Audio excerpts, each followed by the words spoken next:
Começa agora, na lata. Esporte no rádio, sem meias palavras. Apresentação: Moreno Carvalho e Diego Figueira. Aqui, na Metropolitana.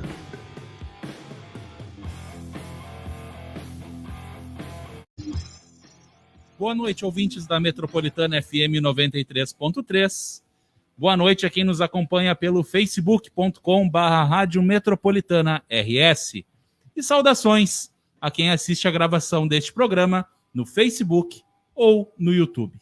Somos Na Lata, esporte no rádio sem meias palavras. Oferecimento de Canoas Day Home, bem-estar do idoso em primeiro lugar. Eu sou o jornalista Moreno Carvalho e à minha frente está o jornalista Diego Figueira. Boa noite, Diego. Boa noite, Moreno. E o Na Lata de hoje é o quarto de 2022 e tem como tema central uma pergunta. Aquela perguntinha que muita gente faz por aí. O Hexa vem? Estamos falando, é claro, de Copa do Mundo.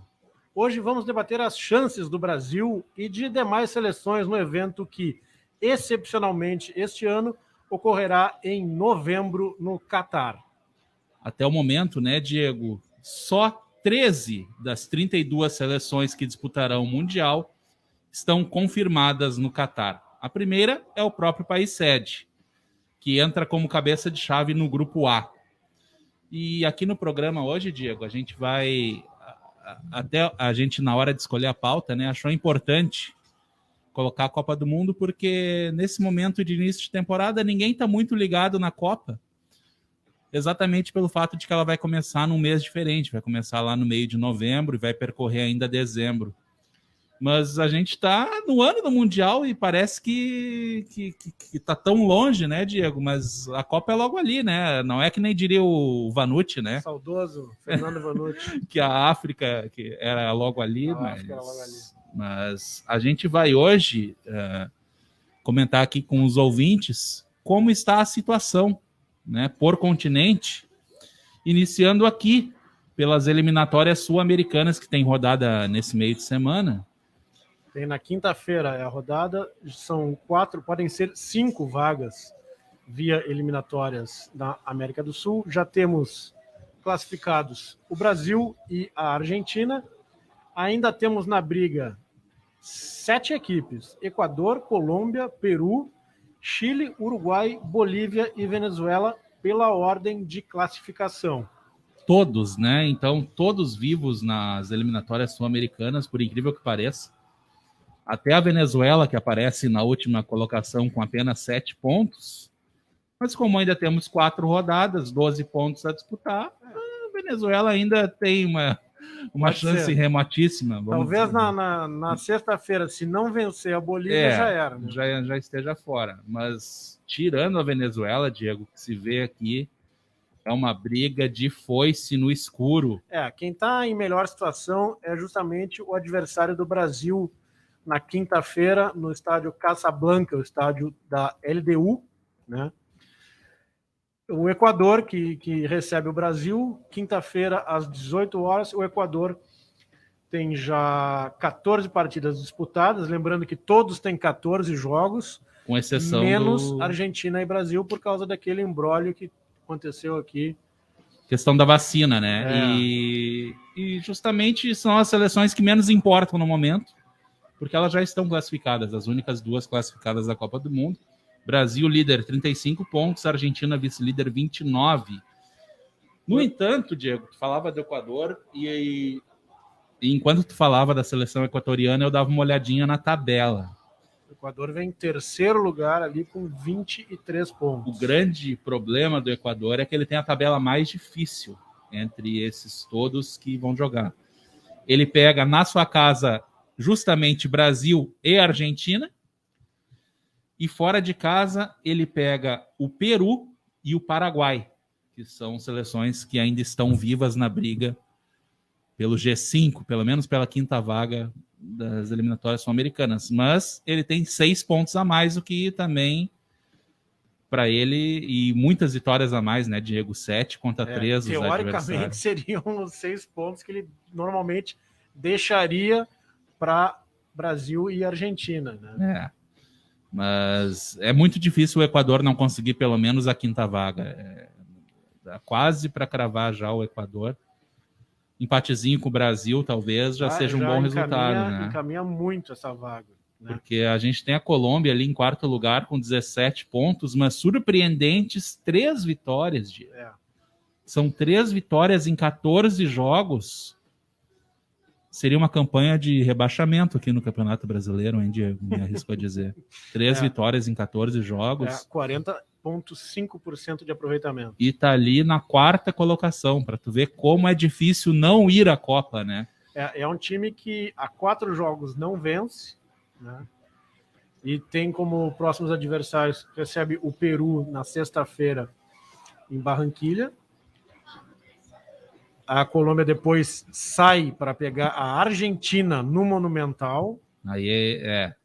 Aí vão ter que evocar a 93, né? Vão ter que chamar Asprilla, Rincon e aquela turma toda. Mas hoje eu acho brabo, viu?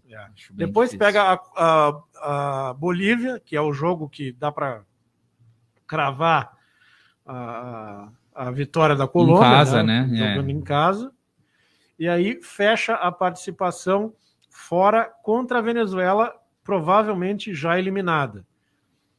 Venezuela provavelmente... Quem quer ir à Copa não pode mais perder ponto para a Venezuela. Venezuela então aí temos essa... Acho que a Colômbia também, pela colocação ali, dá para bicar essa vaguinha aí. Vamos então para o 5º colocado, que é a seleção peruana, justamente adversária da Colômbia, na sexta-feira. O Peru tem os mesmos 17 pontos, mas tem 5 vitórias. E ganhou 3 das últimas 5 partidas, né? Exatamente. A seleção peruana, inclusive as 2 últimas. E deixando as piadinhas de lado, né? Vai se reerguendo, né, na competição, porque é uma seleção que, surpreendentemente, foi a última Copa do Mundo na Rússia. E com a 5ª vaga, exatamente, também conseguindo vaga, né, na repescagem. E agora está aí de novo brigando por uma vaga. Hoje estaria nessa 5ª vaga, classificando ali para as repescagem, aquele ida e volta, aquele bate e volta. Tem jogos complicados também, né? Esse jogo contra a Colômbia é um jogo complicado. O jogo seguinte também é um jogo difícil, é o Equador em casa, né? Aí na próxima rodada, que já é em março, né, o Peru sai para enfrentar o Uruguai no Centenário. Confronto Uruguai direto. Jogando a morrer, né? E fecha a participação nas eliminatórias recebendo o Paraguai. E logo atrás do Peru, aí tem uma tropa, né? O Peru tem 17, aí o Chile tem 16. Seleções mais tradicionais, né? O Chile, vamos falar do Chile. Recebe a Argentina na quinta-feira. Jogo encardidíssimo. Sim, o Chile com 4 vitórias. E tem um dado interessante aqui também, né? Para a gente que está olhando a tabela. Tirando os classificados Brasil e Argentina e o provável classificado Equador, todas as demais equipes têm saldo de gols negativo até agora. E todas elas têm menos de 50% de aproveitamento. Exatamente. Aquele pessoal que gosta de falar que está nivelado por baixo seria um bom argumento. E, surpreendentemente, era até um argumento que eu ia usar aqui a favor do Uruguai, mas eu vou me dar mal, porque... Mudar, só para dar uma palhinha rapidinha aqui do Uruguai. Quando a gente pensa no Uruguai, o que a gente pensa? Tradição, né? Um futebol campeão do mundo e tal. E hoje o Uruguai teria, isso é só na teoria, um dos sistemas ofensivos mais matadores, não só na América do Sul. Do mundo. Porque um time com Arrascaeta, Cavani e Luizito Soares não dá para brincar. Não daria para brincar. Só que esse time fez apenas 14 gols em 14 jogos. É muito pouco, né? Quando a gente vai comparar com o Brasil meteu 27 gols. Um jogo a menos ainda. Um jogo a menos. O time do Equador fez 23 gols. A Bolívia conseguiu fazer 20 gols nos mesmos 14 jogos do Uruguai. o que está acontecendo com o Scratch Charrua. E ainda fosse, como a gente comentou semana passada, o Caxias da vida, né, que estava ali 0-0, mas não saía do 0-0, né, a defesa não vazava, mas não é o que acontece com o Uruguai, né, Não, Diego? o Uruguai tomou 21 gols, tem um dos piores saldos, um saldo negativo de 7. Né, é situação complicada. O Uruguai que trocou de técnico recentemente. Exatamente. Né, numa última tentativa aí de ir à Copa do Mundo. Mas qual é a tabela do Uruguai, Diego? A tabela do Uruguai é a seguinte, não é tão, para começar, ela não é tão complicada. É um jogo fora, o jogo de quinta-feira é fora, com o fraco time do Paraguai. O Paraguai que vem mal, né? Vem de 4 jogos sem vitória, né? Um time decadente, né? Um time que tem muita dificuldade de fazer gols, né? Tem 9 gols apenas. Depois o Uruguai pega a Venezuela no Centenário. Quer dizer, faz 6 pontos nesses 2 jogos e se encaminha. Não, e olha o jogo seguinte. Peru em casa. Ah, não. Então, olha, 7 pontos no mínimo. No mínimo.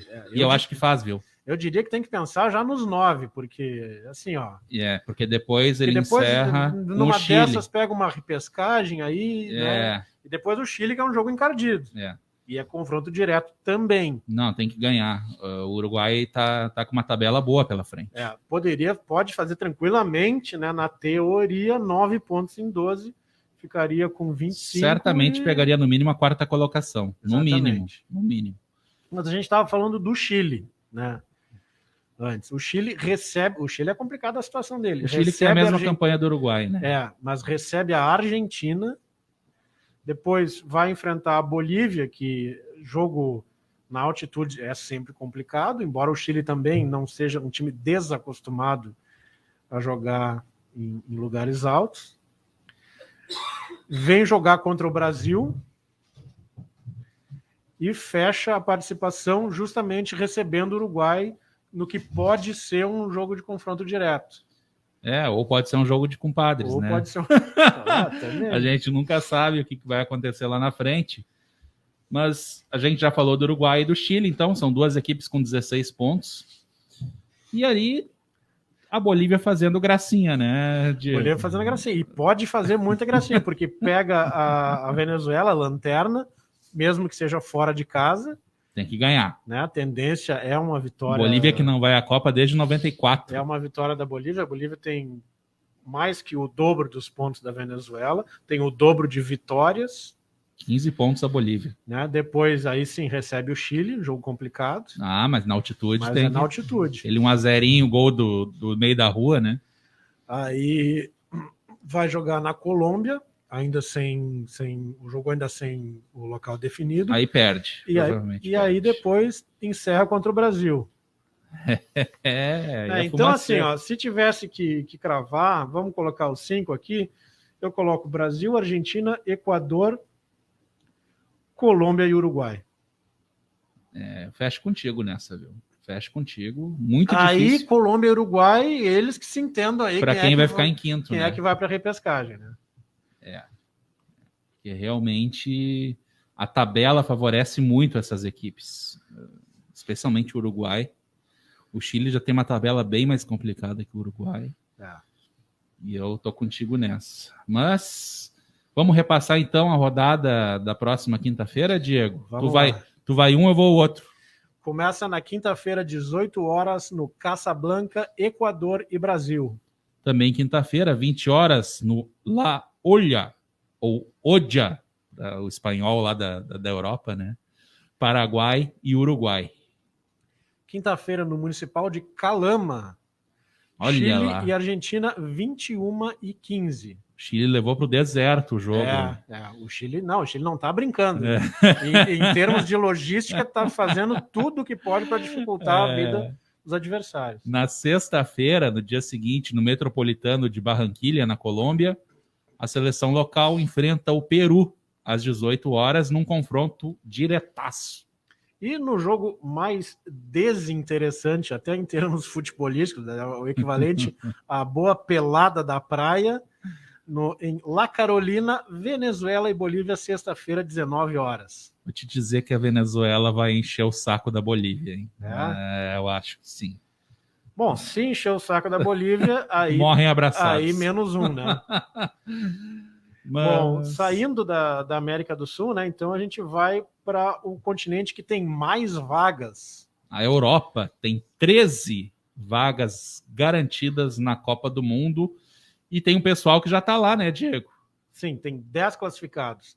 As tradicionais Alemanha, França, Espanha, Inglaterra e Holanda. Vamos dar uma força aí para chamar de tradicionais, apesar de... Depois a gente vai falar mais um pouquinho. Mas essas 6, com certeza, são as mais fortes. Depois ainda temos Dinamarca, Bélgica, Croácia, Sérvia e Suíça. 10 classificados.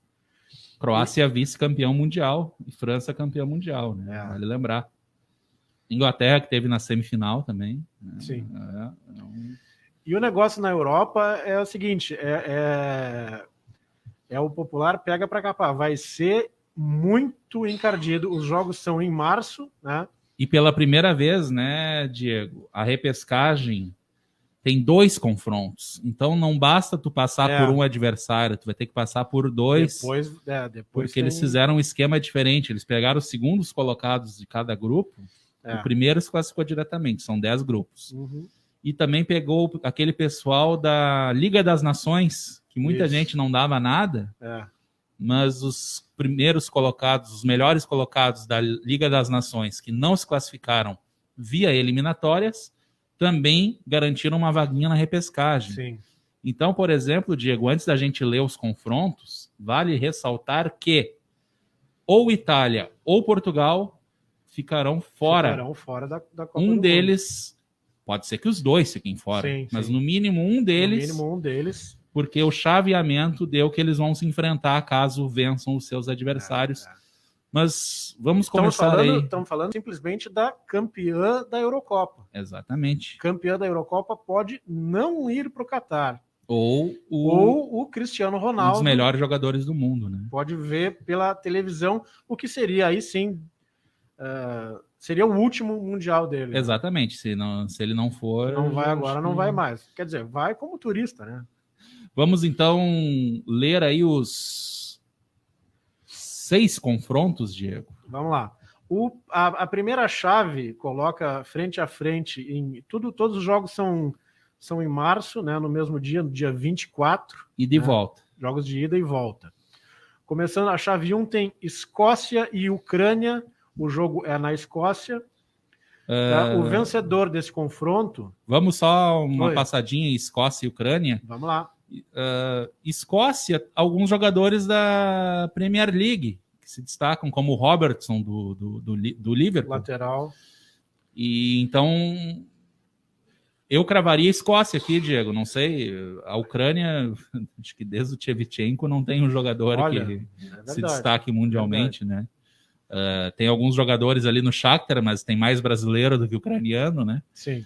E eu iria de Escócia nesse confronto. Vamos de Escócia também, até pela festa que o pessoal costuma fazer, né? Os torcedores. Muita animação e eu não sei como é que eles vão fazer no Catar, né? Eles vão ter que tomar Guaraná, eu acho. Não vai dar para tomar cerveja na rua. Não vai dar, não tem uísque, não tem cerveja. E a curiosidade, nada. Diego, é que quem passar desse confronto pode pegar outro time ali da Grã-Bretanha, do Reino Unido. Que é o país de Gales e Áustria. Sim, aí temos o craque Gareth Bale e o bom time, surpreendente time da Áustria do Arnautovic. Para muita gente não chegaria, mas tá aí, tá vivo ainda. A Áustria fez uma boa Eurocopa, até razoável Eurocopa. É um time que é um futebol ofensivo, né? Então, desses 4, vai ter um na Copa. Escócia, Ucrânia, País de Gales e Áustria. Isso aí. Não tem como 2 deles estarem lá, só um. Só um. Vamos para o outro chaveamento. Chave 3 é um confronto... quase um clássico daquela região ali. Rússia e Polônia. Lewandowski tentando ir à Copa do Mundo. Eu aposto na Polônia aí. Eu acho que dá para apostar na Polônia. A Rússia fez até uma Copa razoável em 18, mas estava em casa, né? A gente sabe que a seleção da casa tem uma ajudinha, não só da torcida, né? E quem passar de Rússia e Polônia pega ou Suécia ou República Tcheca. Aí deve ser um confronto bem pegado, né? Tradicionais, seleções que já foram semifinalistas de Copa do Mundo. Não, futebol costuma ser futebol bem jogado, um jogo ofensivo, tanto pela Suécia quanto pela República Tcheca. Relembrando de novo, né? Um deles vai entre esses quatro: Rússia, Polônia, Suécia e República Tcheca. E aí, a gente já meio que cravou a Polônia ali e no outro, Suécia ou República Tcheca? Eu iria de Suécia pelas últimas aparições dos suecos, tanto na Euro como na Copa de 2018. Mas aí, nesse quarteto eu iria de Polônia, viu, Diego? Muito pelo Lewandowski, viu? Sim, não dá para ir contra o cara. Né? O cara, ele tá dormindo, ele faz gol, então o cara que tem a média de gols maior que a média de jogos... Porque, assim, no mínimo umzinho em cada jogo ele deixa. Ele vai guardar, então já sai muito na frente, né? E vamos para a última chave. Aí que o bicho vai pegar. As duas últimas ali. Vai pegar depois, né? Porque... Não acredito... Nos primeiros confrontos, acho que a Itália deve passar as duas, ganhar as duas da Macedônia do Norte, né? E o outro confronto já está marcado para o Porto, né? No estádio do Dragão. Portugal e Turquia. Aí que deve ser um pouquinho mais parelho, né? Um pouquinho mais parelho, mas acho que Portugal a Turquia é chatinha, né? Mas acho que Portugal tem mais recursos, vamos colocar com certeza. Assim. Nossa, a geração portuguesa é muito boa. Tem Bernardo Silva, jogador do Manchester City. Temos o Bruno Fernandes, do Manchester United, que joga junto com o Cristiano Ronaldo lá. Então, tem bastante jogadores assim que jogam na Premier League. Só ali no Wolverhampton. Tem uma turma ali, né? Tem uns 8 ali. Tem uma turma, inclusive o Diogo Jota, que acabou indo pro Liverpool. Isso. E se destaca, né? Tá sempre fazendo gols. Bom jogador esses dias fez um golaço. Então, olha, tem uma gurizada. Podense, jogador muito bom. Seria... Olha, é o meu favorito, viu? Não só contra a Turquia, não. Para levar a vaga. Inclusive, contando a Itália aí, viu? Porque a Itália fez uma Euro muito boa, mas nas eliminatórias não entendi. Desandou ali a maionese. Até a comissão técnica já está estudando a volta do Balotelli, foi chamado, inclusive. Olha aí. Aí tu vê que não está muito certo as coisas, o pessoal tá... É mais ou menos como se o Tite resolvesse chamar, com todo respeito, mais ou menos como se o Tite resolvesse chamar o Rafael Moura. Por aí, por aí. Mas aí, Rafael Moura, um abraço. Um abraço. Mas é aquilo que a gente fala, né? Muita gente tenta falar que a geração do Brasil não é tudo aquilo e tal. Daí eu vou olhar as outras seleções. Quem dera eles tivessem as opções que o futebol brasileiro tem. Porque eu vou te dizer, hein, tem muito jogador mediano do futebol brasileiro que teria vaga em muitas seleções aqui, viu? Sim. Olha, tem time... Não apenas na Série A. Olha, tem time brasileiro aqui que se botasse a camisa da Macedônia do Norte aqui, faria frente à Itália, viu? Olha, essa gurizadinha do Palmeiras que foi campeã hoje aí. O Endrick com 15 anos, impressionante. Nossa, né? O pessoal já tá de olho nele. Né? Tomara que fique aí por bastante tempo. Pelo menos até fazer 18, né? Mas então é isso. Fechamos então com... Então vamos recapitular. Quem passa... Os três que vão passar. Escócia, Ucrânia, País de Gales ou Áustria? Quem? Eu vou de Escócia nesse quarteto aqui. Fechamos de Escócia, então. Já fechamos de Polônia no Fechamos de Polônia no segundo e aí... Eu vou te dizer que... Aí é moedinha, né? Eu acho que vai na camisa, entendeu? Itália. Vai na camisa. Pode ser. Mas lembrando que a Itália ficou fora do Mundial para a Suécia, né? Que tinha o Ibrahimovic e não tem mais, né? Mas... Então, esse último é que está meio embaralhado aí. Ou Itália ou Portugal, disso não escapa. Mas as eliminatórias europeias, então, já tem 10 equipes. E aí faltam 3. Essas 3 aí. Em março aí a gente vai conhecer todos os participantes. Agora vamos para os nossos vizinhos da CONCACAF. Que levará quantas equipes à Copa, Diego? Levará 13 equipes. 3 equipes de forma direta. Isso. E mais uma que vai para repescagem. Quem está liderando, surpreendentemente, para quem não tem acompanhado o que está acontecendo por lá. Mas o pessoal tem investido muito e começa a dar frutos. No Canadá. Olha o Canadá. O Canadá que jogou uma Copa do Mundo, acho que foi em 1990, se eu não me engano. Tá? Perdeu as 3 partidas, caiu fora na primeira fase, obviamente. Que era de se esperar, né? Mas agora está aí liderando as eliminatórias da CONCACAF com 16 pontos em 8 jogos, invicto, com o melhor ataque e com o melhor saldo de gols. Olha o Canadá surpreendendo.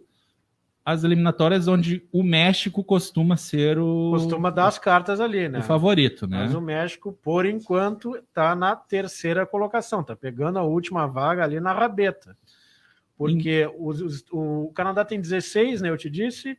Os Estados Unidos estão em 2º, que é um time que também tem jogado mais... tem tido mais frequência no Mundial, né? E o México em 3º. Não foi só para o último, os Estados Unidos, né? Exatamente. Que ele perdeu a vaga para o Panamá. Exatamente. Mas, assim, ó, para o pessoal que está apenas ouvindo e tem mais dificuldade de guardar, são 8 equipes, é um octagonal final, 3 vão diretamente para a Copa e o 4º enfrenta o nosso aqui, o sul-americano, que muitas vezes a gente enfrentou o da Oceania, mas depois com aquela mudança da Austrália lá, agora a gente pega o da CONCACAF. O que não vai ser bolinho. Ficou mais difícil, né? Ficou mais difícil. Imagina, por exemplo, se o Panamá, que tem os mesmos 14 pontos, tem quase a mesma campanha do México, imagina se o Panamá passa o México e fica em 3º. Sobra o México. O 5º lugar é complicado, hein? Mas a gente pode dizer, Diego, que desses 8, os 4 primeiros dificilmente vai sair disso aí. Não escapa dele. Porque o Canadá tem 16, os Estados Unidos tem 15, o México tem 14 e o Panamá tem 14. Faltam apenas 6 rodadas. Faltam 6 rodadas.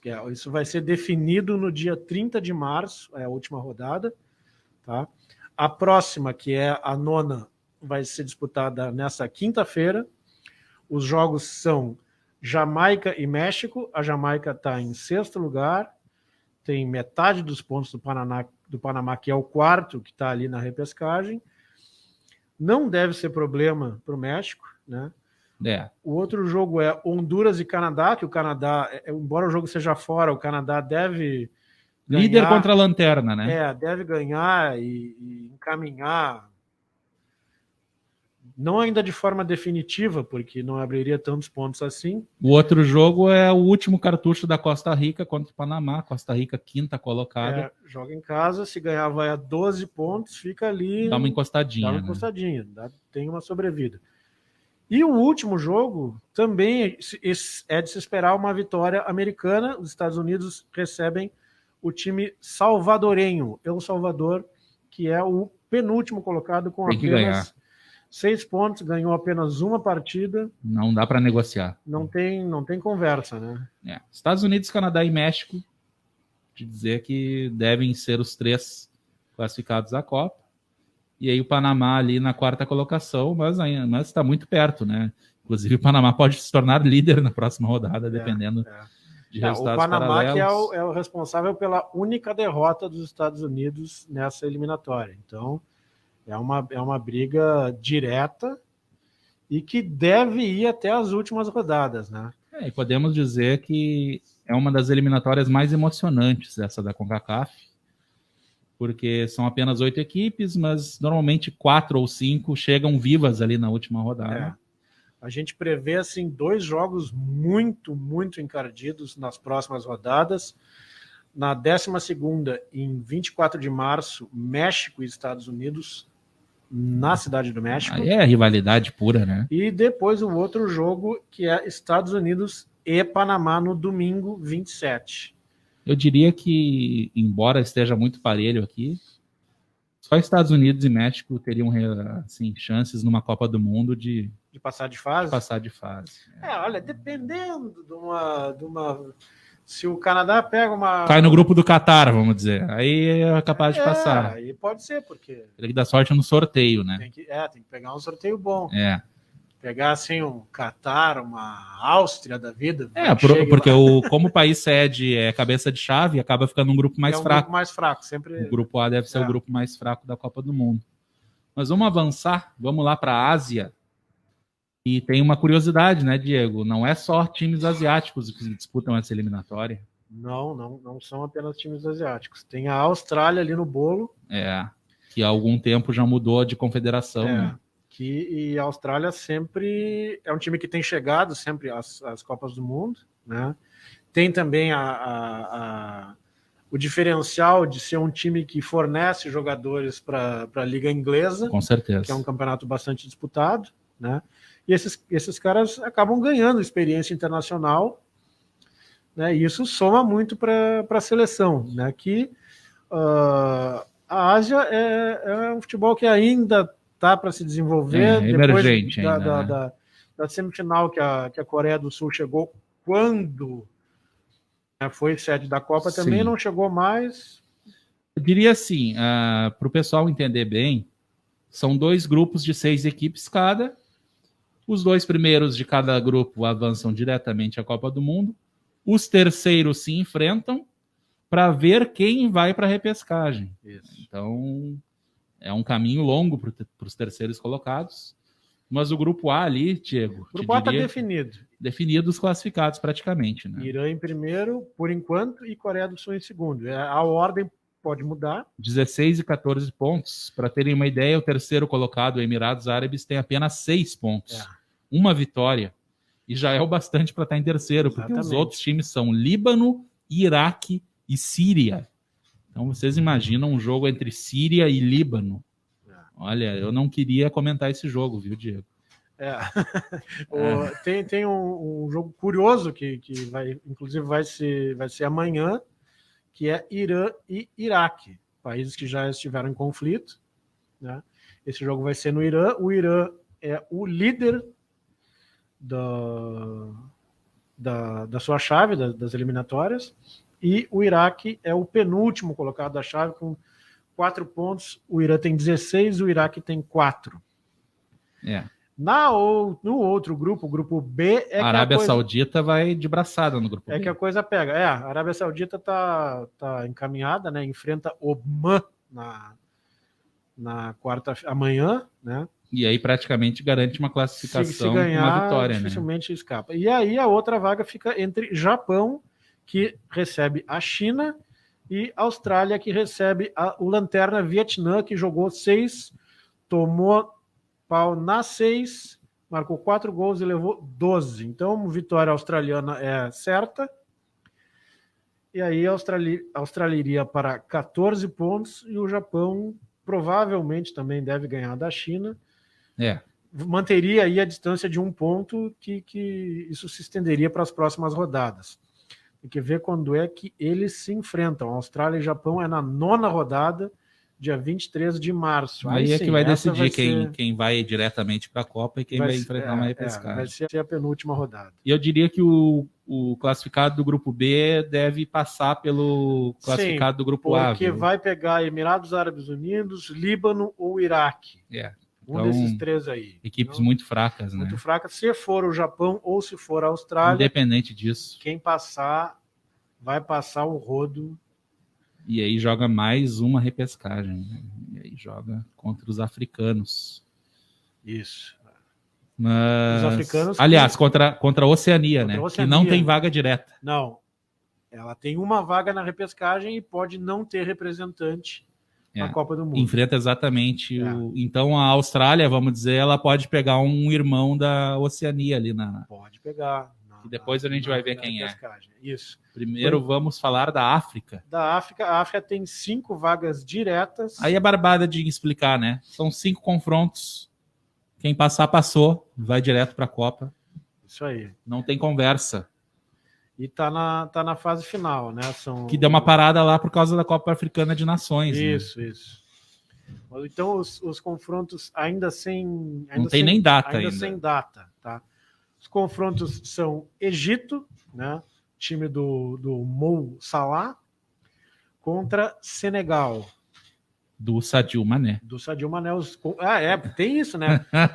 Os colegas de Liverpool, um deles vai ter que ver o jogo pela TV. Olha, complicado de cravar aqui, né? É complicado mesmo, hein? Olha, eu vou te dizer... Por decidir em casa, talvez o Senegal tenha... Pois é, isso que eu ia dizer. Eu vou de Senegal, não sei. Camarões e Argélia. É a chave 2. Vamos pela tradição, acho que eu vou de Camarões aqui. Aqui. A Argélia teve no Brasil, mas depois não conseguiu repetir o feito na Rússia. Deu um calor na Alemanha. Deu um calor na Alemanha, né? Dentro do Beira-Rio. Mas não passou disso também. Gana e Nigéria. Aí temos seleções com muitos jogadores que jogam no futebol europeu. É bem complicado de escolher, mas eu iria também, pelo fator local, iria de Nigéria, jogando em casa a segunda partida. Casa, né? E até pela tradição também, né? Jogou algumas Copas do Mundo. República Democrática do Congo contra Marrocos é o confronto da chave 4. Vou de Marrocos aí. Marrocos também é mais fácil, né? E aí temos na chave 5 Mali e Tunísia. Tunísia, né? Tunísia, várias Copas do Mundo, e Mali acho que nunca apareceu, né? Mas a gente está palpitando assim na bucha, na lata, né? A gente está palpitando e eu vou dizer, eu torço para Mali porque Tunísia é uma retranca que não dá vontade de assistir. É muito morrinha. Mas serão jogos bem complicados. E tem uma notícia aqui, Diego, que até eu não... É uma notícia de 2 meses atrás, mas que eu acabei vendo só agora, até para a gente estar meio distante da Copa. As repescagens para a Copa serão no Catar, em jogo único. Sim. Então, os duelos entre Comebol, CONCACAF, Ásia e Oceania. Então, um baita aperitivo para a Copa, né? Vai ser um baita teste. Isso. E eu estava ouvindo, antes da gente terminar aí com a Oceania, eu estava ouvindo na Rádio Gaúcha um jornalista que esteve no Catar recentemente para os eventos teste da Copa do Mundo. A distância máxima entre um estádio e outro é de 70 quilômetros.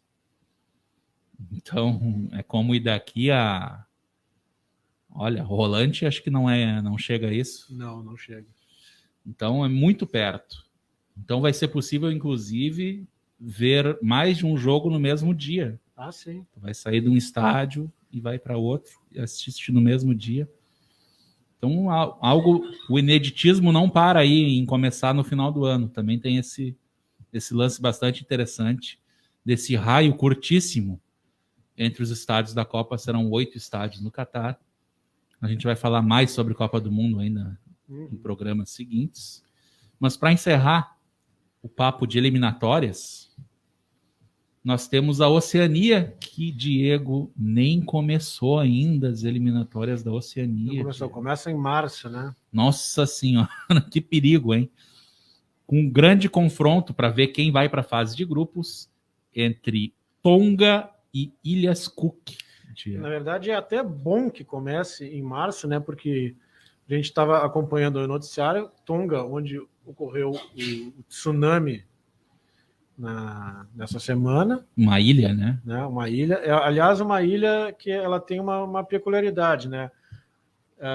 Países vizinhos ali da Oceania, a Austrália principalmente, que enviou ajuda humanitária com mantimentos, remédios e outros gêneros de primeira necessidade, o pessoal conseguiu fazer um desembarque sem presença, sem que fosse necessária a presença humana. Eu explico, mas qual é o problema? O problema é que Tonga é um país livre de Covid. Exatamente. Teve um caso de Covid durante toda a pandemia, então por isso o pessoal conseguiu fazer um desembarque remoto, né, deixou os gêneros de primeira necessidade na ilha e foi embora. Então tomara que o pessoal, né, consiga que se recupere, se recupere, né? O país é um arquipélago, né? E tem esse confronto aí com Ilhas O Cook. futebol lá é totalmente amador, né? Ah, exatamente. O pessoal é padeiro, O pessoal termina ali de consertar uma cafeteira e vai pro treino, quando treina, né?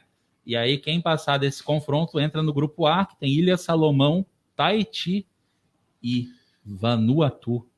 Diego. Nenhum desses times jamais. O que tu diria sobre a seleção de Vanuatu, Diego? Eu não diria nada porque eu desconheço, realmente. Mas tem amigo nosso que quer meter um Miguel, sim, né? sim. É uma equipe que joga, é uma equipe reativa, né? Tem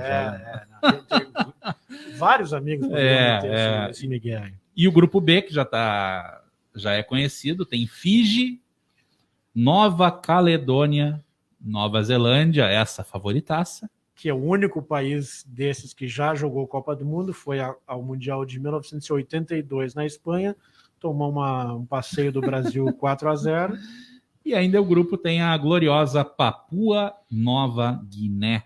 Então esse aí é o seguinte, quem vai para a repescagem? É a Nova Zelândia, isso já está definido. Sim, ela vai golear todo mundo aqui. Vai passar. Aí a gente não precisa nem ter medo de falar, é o único futebol relativamente profissional aqui. Então, as outras seleções jogam porque são filiadas à FIFA e é obrigado a dar a chance delas tentarem ir, né? Sim, claro, e sempre é bacana a gente ver, né? O pessoal que está tentando. O futebol é democrático, exatamente, né? Está tentando desenvolver o esporte nesses países aí, tudo, mas ainda é amador.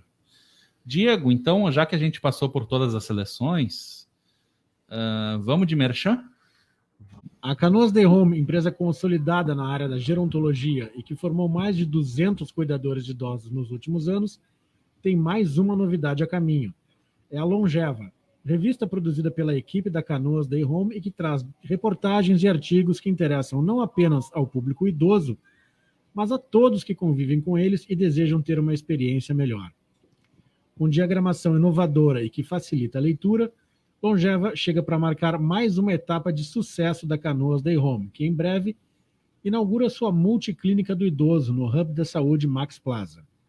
Venha fazer parte desse projeto. Entre em contato agora pelo WhatsApp 5186319141 e seja um anunciante. Canoas Day Home, bem-estar do idoso em primeiro lugar.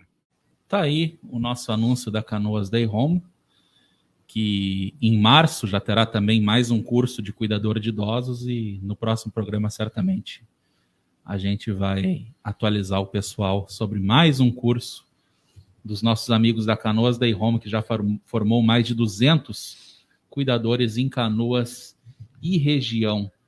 Agora, nessa parte final do programa, Diego, queria analisar contigo o grupo da seleção brasileira, não o grupo de equipes, mas o grupo de atletas. E aí a gente pode tomar como base a convocação do Tite para esses jogos contra Equador e Paraguai.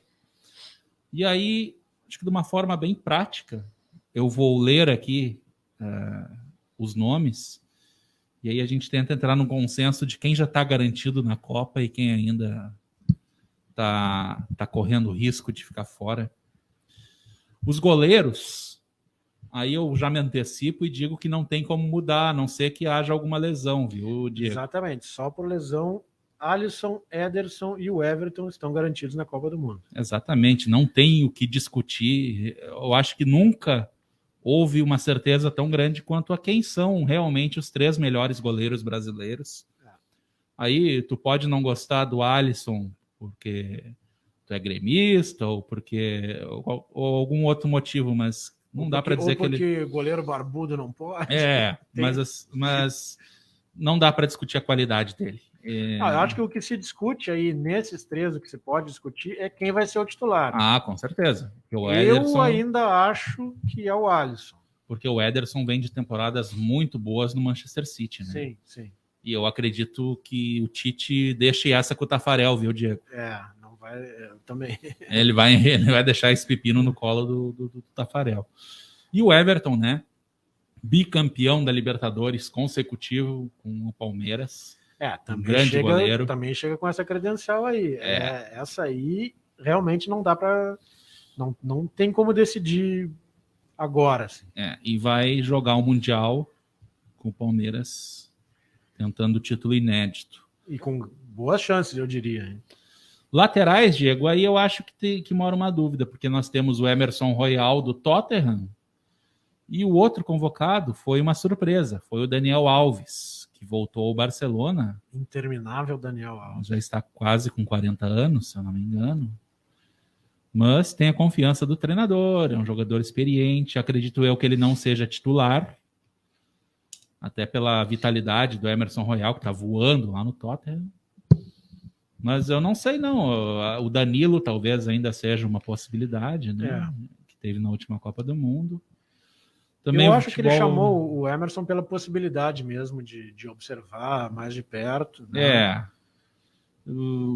Aí as outras alternativas, assim, o futebol brasileiro não tem muitas alternativas para. Porque o lateral direito no exterior, o Wanderson do Grêmio foi agora para o Mônaco, mas. Não. Nenhuma Quem chance. nunca foi convocado, eu não acredito que será agora, né? Se bem que, né?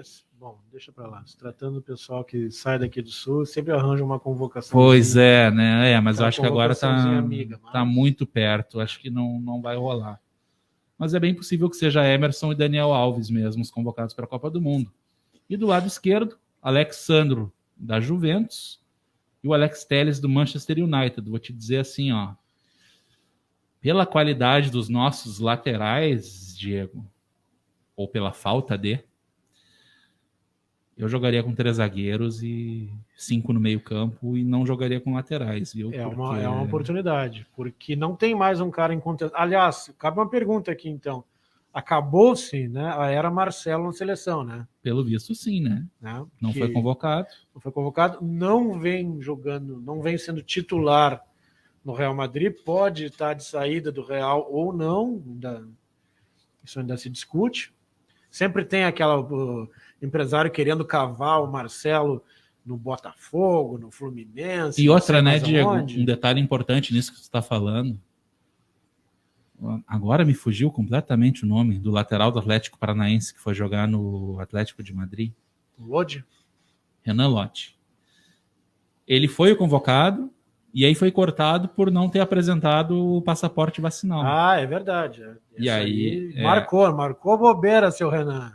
Deu bobeira. Então tu vê que nem assim o Marcelo foi chamado, foi Alex Telles. Pois é. Então já vê que ele não é nem ficha 2, né? O Renan Lodi vai jogar no time do Djokovic lá que ele vai fazer. Tá fora, viu? Negacionista Futebol Clube. Tá fora. E aí, Diego, para não jogar com laterais, que eu acho que eu e tu temos um consenso nisso, porque eles não são... eu não tenho unanimidade, confiança. E são 2 jogadores em 11, então é meio que um desperdício, tendo, aí na minha opinião, acho que tu comunga da mesma, zagueiros tão bons como esses aqui. Aí eu só acho que talvez em uma futura convocação, se ele optar pelo esquema de 3 zagueiros, nós vamos ver mais zagueiros sendo convocados. Acho sim. que ainda não é agora. Ele convocou 4, como ele sempre vinha convocando. No mínimo 5 para a Copa do Mundo, né? No Porque mínimo 5. 3 jogando, daqui a pouco, né? Um cartão, uma lesão. Tem uma reserva ali. Nós temos Marquinhos, do Paris Saint-Germain, que é uma unanimidade. O Gabriel Magalhães, que se firmou na zaga do Arsenal, foi muito cedo para a Europa. O Thiago Silva, que está jogando muito, ainda jogando muito no Chelsea. E o Éder Militão, patrão da zaga do Real Madrid, substituto do Sérgio Ramos. Mesmo assim, eu acho que se ele mantiver o esquema de 4 no setor defensivo, a zaga está definida. Marquinhos e Thiago Silva. Não foge de Marquinhos e Thiago Silva. Com certeza. Mas eu acho que nós estamos muito bem servidos na defesa, viu? Eu acho que é uma zaga forte e jogadores, os 4, né? Há muito tempo na Europa, então não vai ser problema a questão de enfrentar europeus, pelo menos na zaga, não vai ser o problema, não vai ser por aí que nós vamos perder os jogos. Nós temos um meio de campo também de jogadores, nós não temos um diferenciado, assim, vamos dizer, no meio de campo, mas temos jogadores muito bons. Começando a lista com o Casemiro do Real Madrid, incontestável camisa 5 da seleção, né, Diego? Um jogador muito bom. Ele tem um outro ali que seria o seu reserva imediato, embora às vezes ele possam jogar juntos. Possam até jogar juntos, que é o Fabinho, né? Que também é um bom jogador. O Fabinho é um cara igual a muitos outros jogadores que a gente já teve em outras Copas passadas. Sim. Por exemplo, a dupla, ele pode representar tanto um quanto o outro. A dupla Elzo e Alemão da Copa de 86, o alemão que jogou ainda em 90, o Fabinho é aquele jogador ali. Né? O pessoal... Carregador de piano, né? O pessoal mais velho, que não só carregador de piano, né? Porque ele é um cara que... tem bola no pé. Ele, como marcador, ele é implacável, mas também sabe jogar. E outra, a presença dele se torna fundamental, especialmente se o Tite optar por um esquema com 3 zagueiros. Exatamente. Porque ele é um cara que joga na zaga também. Assim como o Casemiro. Mas então, aí eu sou mais o Fabinho. Sou mais o Fabinho também. E o Fabinho também bate pênalti. O Fabinho também. Tem esse da bola parada. Dá para pensar até numa zaga com o Fabinho compondo. O Thiago Silva e o Marquinhos. Não ficaria surpreso e acho que seria uma baita alternativa. Que é uma coisa que o Tite com o Casemiro na frente da zaga. Obviamente ele já deve pensar nisso. Sim, tem tempo para treinar, né? E é uma formação que pode aparecer. Temos ainda o Fred, que vem jogando bem no Manchester United. O Gerson, no Olympique de Marseille, está mais sendo convocado pelo que ele fez pelo Flamengo do que pelo que ele vem jogando na França. O Bruno Guimarães está muito bem no Lyon. Tem o seu companheiro Lucas Paquetá, também do Lyon, que vem sendo convocado. E aí, a minha esperança, Diego, se a gente for falar em ex-campeonato aqui... Sim. Nós vamos precisar desse jogador aqui, né? Que é o Felipe Coutinho. Na minha opinião, foi o melhor jogador do Brasil na Rússia. Disparado. Né? Disparado. Joga muita bola, enxerga o jogo e sabe o que fazer com a bola no pé, mas ele tem que estar com a cabeça no lugar. Ele tem que... E parece que ele quer, né? Porque eu acho que a transferência dele do Barcelona para o Aston Villa parece uma coisa de jogador que tá afim.